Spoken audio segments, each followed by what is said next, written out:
Alright guys, welcome back to the channel. Back-to-back videos. Good old Cliffy in the back.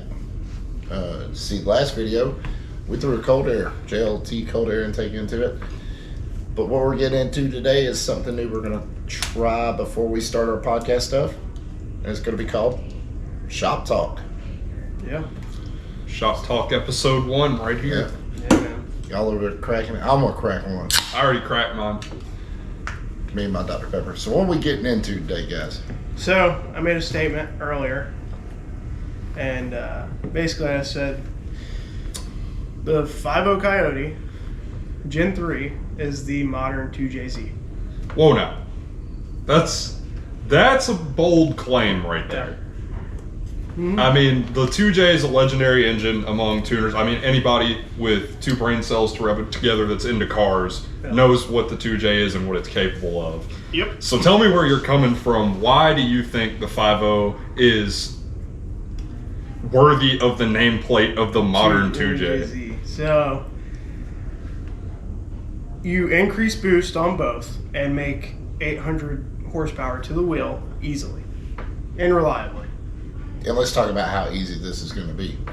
So you literally just do... Charger. Yeah, you can do Pro Charger, Supercharger, Eaton, VMP, whoever you well, want to go with. technically sequential supercharger, all that stuff, whatever. Pro Charger, root style supercharger, or twin turbo, and you're making 800 horsepower easy, If not more. if not more.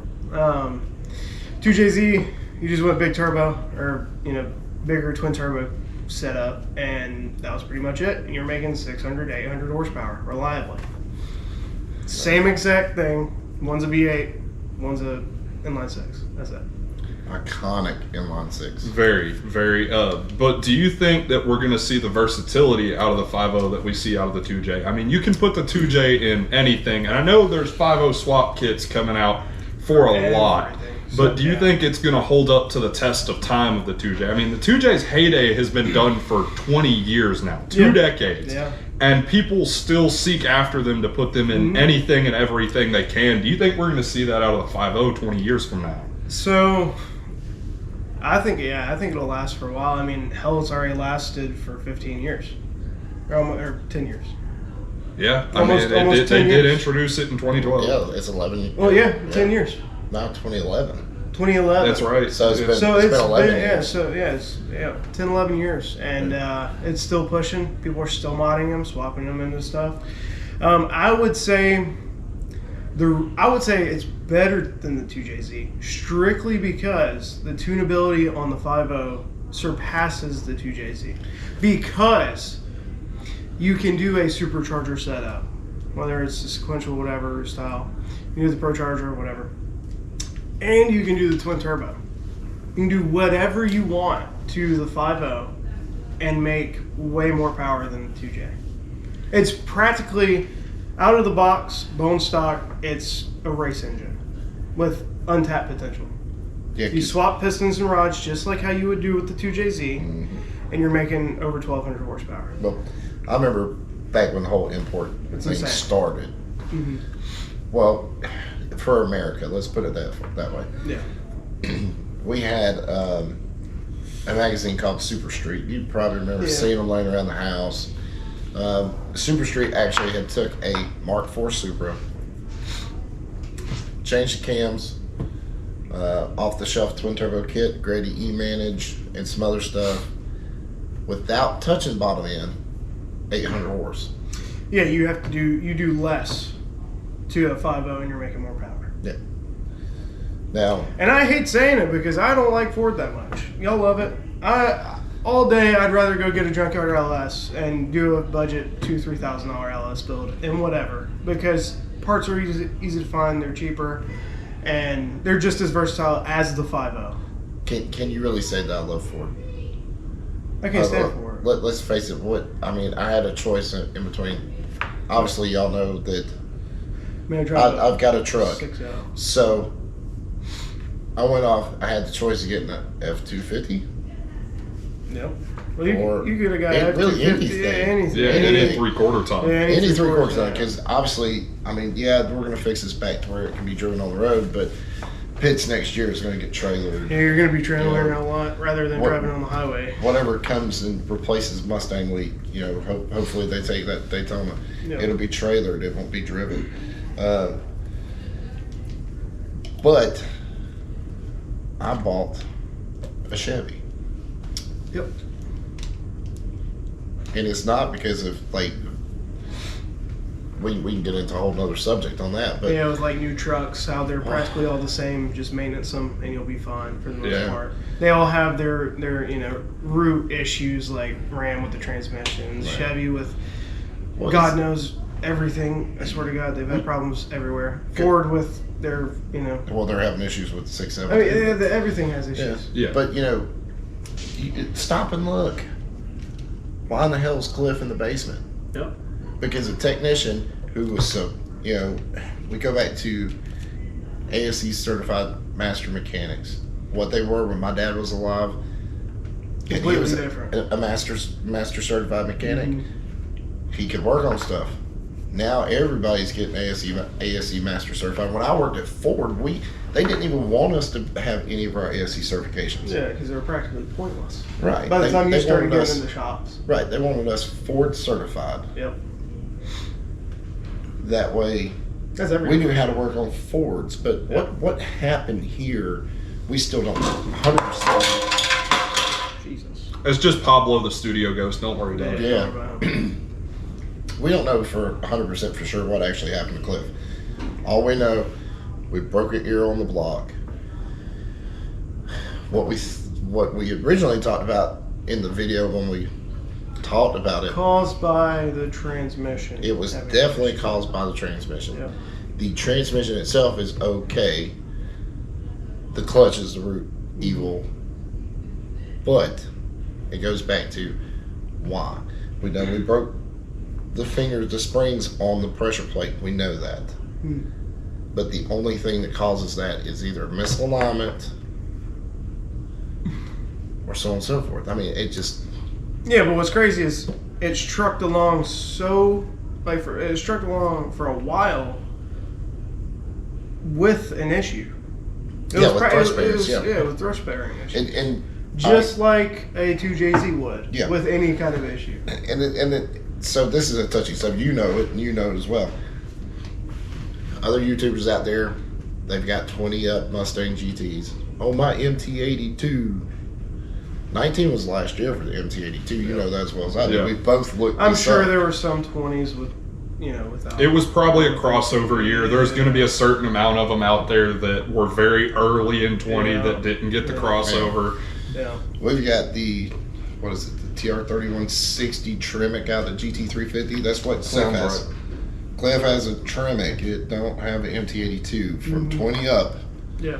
And I honestly think that's what created the issue with the thrust bearings, because we were having issues at pits with it not wanting to go in the third gear. The Newport Dragway, it was wild. I mean, I had never driven a 5.0 before, but he was having issues getting through the gears with it, and we weren't power shifting, we weren't wide open throttle and grabbing, we were letting out to shift, but it was like locking you out of the next gear. I have a video on my phone somewhere that I took on my GoPro when I ran it, and it was like first to second was smooth, but when you went to grab third, it just was not there, would not let you go in. And I thought I misshifted it. So while we were sitting there and staging, I was rowing through the gears. I knew where everything was at. I was comfortable. We got out there and again, and then it wouldn't let me grab second. Yep. It was just having issues shifting the whole time we were up there. And now we know what it is. That sounds like a common issue with the 2JZ having issues with the GetRag 6. Yep. Yeah, it does straight up actually. Yeah, because I mean, you go back. Y'all are just creating linear, issues. Everything's running a path identical. Yeah, identical. You had the GetRag in the 2JZ. Everybody hates them. They end up pulling them, putting something else in them. I've seen one with the freaking Chevy 350 turbo trans in it. Yeah. That was running 8s and a quarter. Yeah. There's some good, some bad. Yeah. So now you switch up to, you get rid of the crappy MT82 GetRag that was in these cars that decide to grenade themselves. Put the Tremec in, and here we are killing thrust bearings because word through the grapevine they're having issues with the EcoBoost with these as well. I got a question. The 2JZ is cast iron block, right? Yes. Cast iron block, aluminum head. I would bet money that it's it's very close to the same weight as the 5.0. I would almost guarantee that it's about the same weight. a possibility. Because I know the 2JZs are pretty heavy. Like, there's a misconception with rotaries being light. They're heavy. Yeah, they're very heavy. The They're housings very- on them are ridiculous. Yeah, I mean, thick. the rotor alone weighs like, isn't it like 40 pounds or something like that? Heavy, yeah. Yeah, so everybody's like, oh, go lighter, get a rotary swap. And it's like, you could have just got an LS with double the power. Smaller footprint does not always mean lighter. No. Yeah. No, it's more compact. But, yeah, like, I mean, the 5.0 is the modern 2JZ. Y'all have literally helped my argument this whole time. Yeah, true. I mean, I see it too. I mean, Same issues. I'd say 5.0 has better versatility. Better tuning on 5.0. They're about the same weight. I would say the 5.0 is a little bit bigger, but cars have gotten bigger over time, so you can put 5.0s in practically anything. well, I mean, we're talking curb weight. I mean, this is probably the same size as a Mark IV. Mm-hmm. Yeah. Yeah, I would say I would wheelbase say- and everything is very yeah. close. Yeah, I mean, a Mark V is obviously a small I'd like to see car. that. 2J in this and a 5.0 and a Supra. Mark IV. That would, That you would know be what? That would be hilarious. really cool. We need to cut that out because that was our idea. Don't steal it. That would Somebody do it. Go for it. I mean, that would be. Oh, wait, hold on. I think somebody did do a Coyote in a Mark IV. Probably. I'm going to have to look into that because a Yeah. Coyote and a Mark IV Supra would be That'd be ridiculous. wild, Because I know everybody wants to LS swap them, but I think somebody did do a Gen 2. I think it was. I would say the only thing holding back I wouldn't even say holding back the 5.0. So the 5.0, you buy the long block, just bone stock was like 12 grand, right? About 10. 10. Yeah, about Okay. 10. Depends So, on where you get it from. You buy 2JZ for, now that it's inflated, probably about 10 grand, close Yeah. to. Well, you can get Yeah. I mean, and you're talking about a practically prehistoric engine. Yeah, I mean, it's so old. Look at LZ. Adam LZ talks about it all the time. He would rather buy the non-turbos because they're cheaper. Yep, they're cheaper. Because he's going to be and- tearing into them anyway. Yeah, he's going to so- build the hell out of it, and it doesn't even matter Right. about the internals. Yeah. And, you know, I would say that the 2JZ is probably going to die in the next 3 to 5 years. There's nothing. You're not going to hear about 2JZ swaps. Like, it's gonna become more rare and more of like a, oh wow, you have a running 2JZ, because Yeah. you're not making parts for them anymore. You can only blow up so many until there's none left. Exactly. Yeah. So, I mean, they're still producing the 5.0. They've produced it for 10 years now, 11 years, and they're going to continue to produce the 5.0. And when you perfect it consider even more. that it was a truck engine, I mean, the number one Exactly. selling vehicle in the F-150. continental United States is the F-150. So there's a ton of 5.0s for the future, Yep. right? You didn't have a 2JZ and a truck, Yeah. a Toyota truck. Well, Unless it was an A, probably, if they did. I don't think I don't they think they ever ever did. had- hold on, No. stop and think though. I mean, I mean, you had your IS300, Lexus IS300s, but I mean, those have been GS300. ran through hard. GS300s are being ran through hard. I'm telling you, in the next 5 years, 2JZs will be off the map. 5.0s will be the new swap, the new 2JZs. yeah, I kind of see where you're coming from there. I mean, 'cause- already right now, you have people doing 5.0 swaps and stuff. Yeah. Right? And then on top of that, honestly, I would say if you wanted to go inline 6 to inline 6, I would say the new, like the Barra engines. is the I new wish we would 2JZ. get the Bear in the United States Yeah. so bad. If That- we got the that'll- Bear yeah. here, that would be the end all be all. Yeah. I'm gonna say 3 letters, and hopefully we don't get kicked off YouTube for it. EPA. Yeah. Yeah. That's what stops everything. Yeah. That's why the Bear is not here. Yeah. That's 100% why the Bear is 100%. not here. That's 100% why we don't get nothing good here, Mm-hmm. because they think they know what's right. You know, Lund proved them 100% wrong with a Coyote that was catless, tuned, had better emission ratings during Watt or wide open throttle than one with cats, bone stock, did off the showroom floor. Yeah. You know, you can't tell me that us yeah, performance vehicles, you're making an engine run as efficiently as possible. You do not want any kind of excess fuel.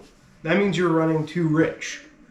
or not enough fuel. Or not enough. You don't want NOx sensors. Exactly. So you want the Popping perfect off up top amount end. of fuel being burnt Yep. to maximize your gains Yeah. through your storage. Yeah. I mean, look Yeah, that's at what storage comes in. 95% of the cars now that are making big power, like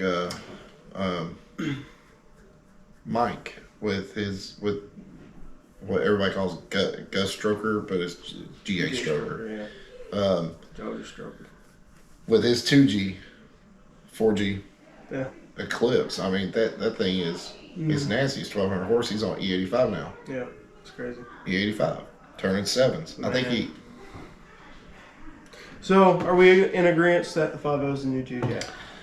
Yes. I mean, here's my outlook on it. They've both been expensive through their whole lifetime. Yeah. And they have been the golden engine for building power. I agree with you. So I was having a conversation with my uncle one time. He was a Honda guy back in the 90s. You know, when the B series came out, was really big. You know, Yeah. he actually managed to get his hands on a C1, correct? Or B18 C5 was the Type R engine, right?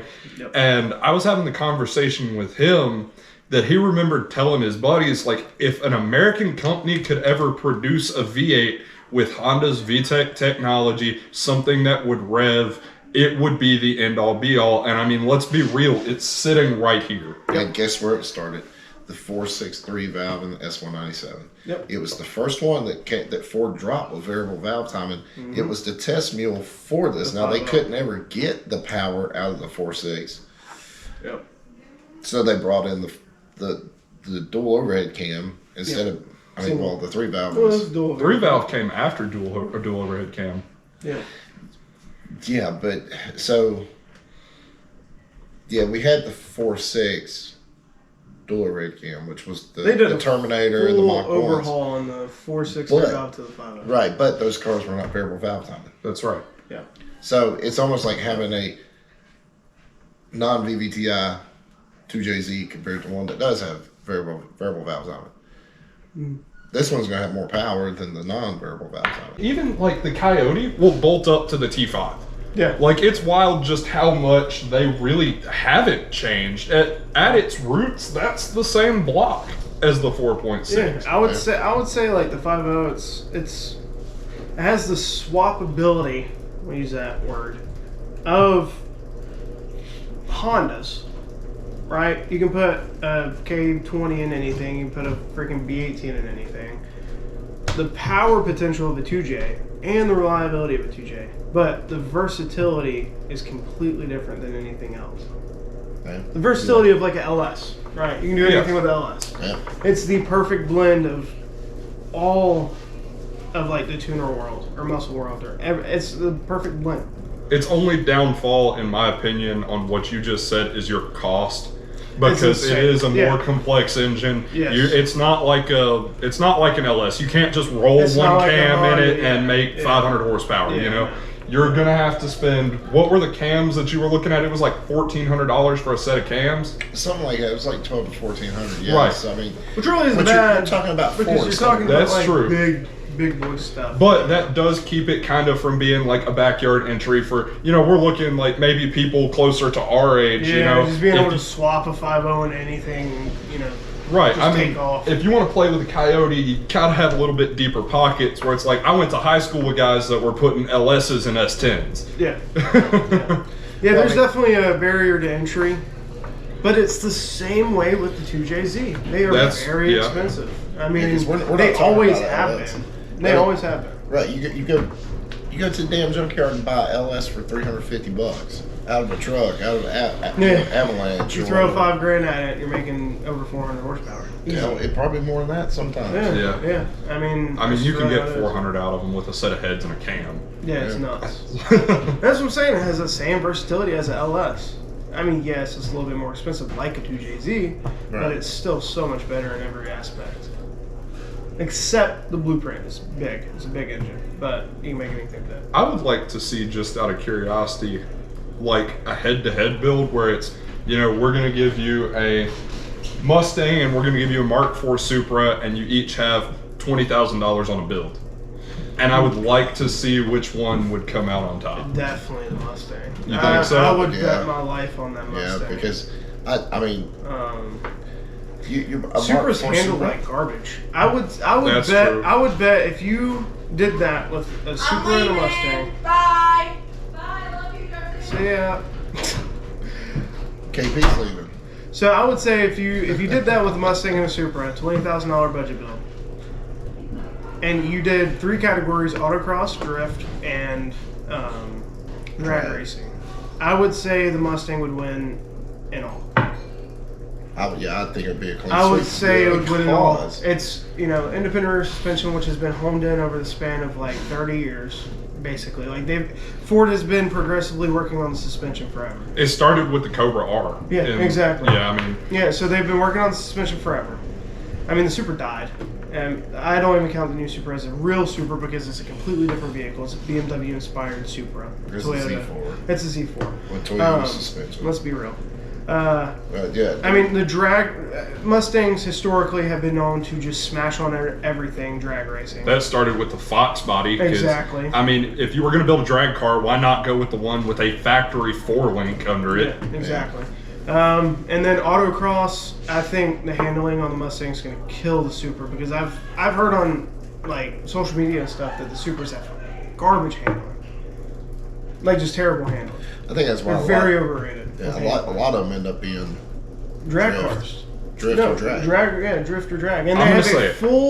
full suspension overhaul if they do any kind of autocross or drift. Yeah. This out of the box suspension is way better than Supra.